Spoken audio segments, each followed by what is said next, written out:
Jon Lord came out here and was doing some classical music at the Sydney Opera House with the orchestra and that, and promoting his music. And apparently he had some kind of injury to his thumb and couldn't play classical piano or something. So I got a phone call from the promoter saying would I be interested in doing some stuff with Jon Lord on keyboards with the Hoochie Coochie Men. So I said, yeah, it's a great idea. So Jon and I got together and had a chat, and I gave him a copy of the Hoochie Coochie Men album, and we didn't even rehearse. We went straight down to Melbourne, where Jon was meant to be doing his classical thing, and we did it as Jon Lord with the Hoochie Coochie Men, and we had an afternoon rehearsal.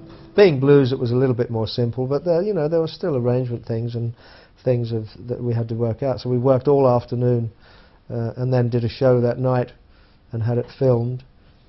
And then the very next day we came up to Sydney and we did a television show at the ABC called, I think it was The Fat. Well, goodbye, baby.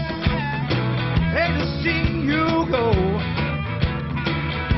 Goodbye, baby.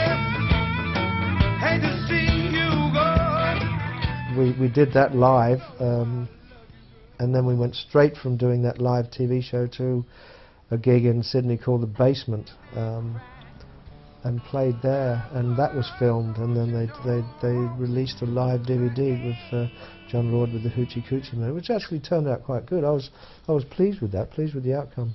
I think Jon was as well. He had a lot of fun and said, anytime you want to do something else, let us know.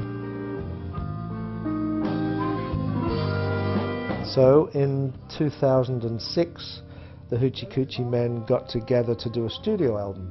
I'd spoken to Jon, and he was well up for it, so we started recording the studio tracks here in Australia. I flew to London in July 2006, we recorded all Jon's keyboard parts on the album, mixed it, and now we have a studio album entitled Danger White Men Dancing. And we have some guests on the album again.